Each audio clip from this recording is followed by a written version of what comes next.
المدرجات مفتوحه ومفيش فلوس لشراء التيكتس، ونقدر يعني نقول ان المسؤولين في سان داونز بيحبوا يحولوا المباريات الهامه كانها كرنفال او حفل يعني للجمهور ان هو يكون بيحضره. وحتى شفنا ساعات في ماتشات يعني مهمه جدا بتبقى كانها احتفاليه قبل الماتش ودي جي وستيج، ويعني بيبقى في اجواء كده مختلفه عن كل المنافسات اللي بنشوفها في افريقيا يعني. بص فعلا زي ما انت قلت، يمكن سان داونز دايما بيشوف الماتشات الكبيره قدام الوداد قدام الرجاء قدام النادي الاهلي، دايما بتكون ماتشات بالنسبه له احتفاليه، بتكون ماتشات بالنسبه له كبيره، وحابب ان هو يشوف اللعيبه، تشوف جمهورها كله، الجمهور نفس الكلام. فيوم الاحد يعني الجمهور كله يكون موجود في الملعب، الملعب اكيد هيكون متقفل بشكل كبير جدا.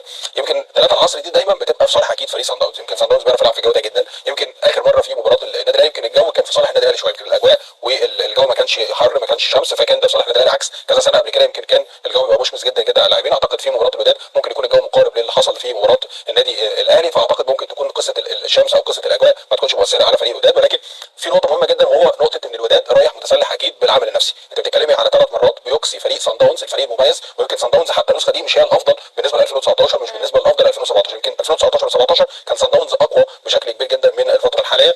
عشان كده بالنسبه لفريق الوداد عنده افضليه نفسيه بشكل كبير جدا، هو بيقدر يقصي فريق سان داونز من بطوله دوري الابطال دايما 3 مرات في بشكل متتالي ما بيواجهوا بعض. يمكن فريق سان داونز هو اللي شايل شويه ان الوداد عقده بالنسبه له. حتى لو تبصي على تصريحات عادل رمزي متوازنه بشكل كبير جدا، ان هو ما عملش اي حاجه في مباراه الذهاب. حتى لما اتسال على الهدف اللي دخل مرمى قال يمكن الهدف دي كره القدم، وانا سجلت هدفين، انا فزت في الشوط الاول، لسه في شوط ثاني في جنوب افريقيا ناحيه ثانيه مكوينه.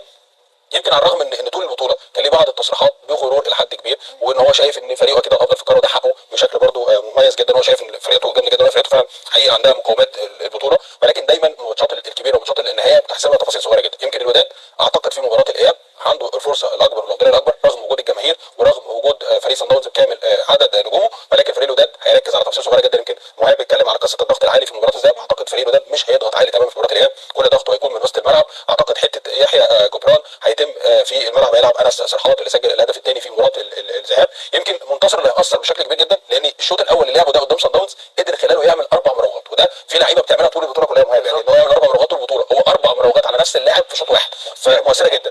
فده معناه ان فريق سان داونز خط الدفاع بتاعه عنده تاثير كبير جدا باقي اللعيبه.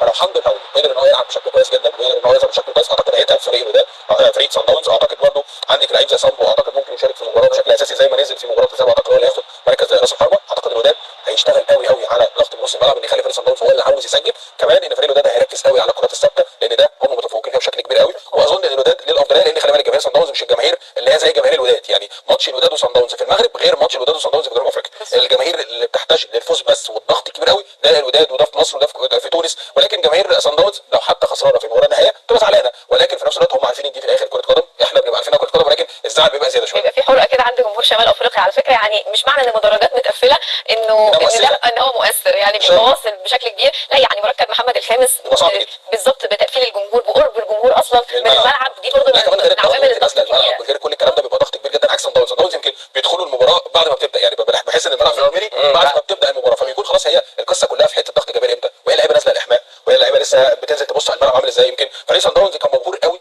بجماهير الوداد، كان مبهور قبلها قوي بجماهير النادي الاهلي، بينزل يصور لانه هو مكوينه كان ليه فيديو شهير اللي هو بيصور بيتسوق مع سان داونز. الشكل ده مش بتلاقيه خالص، مش بلاقوا هناك اللي هو الشغف الضغط الجماهيري كمان. عارفه زي ما انت تبص كده في اوروبا، تبص على نابولي، تبص على بروسيا دورتموند، تحس ان الجماهير مختلفه عن جماهير السيتي، عن اول الدخله بتحس بالاول الدخله بالظبط كده. دي حقيقه. يعني هنشوف طبعا جمهور سان داونز المعودنا على الحضور، ولكن مش بنشوف منه شكل التشجيع اللي نقدر نقول اللي هو ممكن يقلب موازين المباراه، ممكن يضغط جمهور او يضغط لاعبين الفريق المنافس. دي حاجه ممكن يكون بيفتقدها بعض الشيء فريق سان داونز، ولكن عنده بقى الملعب وعنده الميعاد اللي بيلعب فيه، دي برضو بتكون من نقاط القوه اللي بيملكها فريق الجنوب افريقيا. كان هذا الفيديو ديال اليوم، نتلاقاو في فيديو جديد ان شاء الله. تبارك الله عليكم، شكرا على المشاهده، وما تنساوش تدعمونا باللايك والبارطاج وتابوناو معنا في لاشين باش يوصلكم كل جديد ان شاء الله. شكرا على المشاهده، ونتلاقاو في فيديو جديد ان شاء الله. تبارك الله عليكم.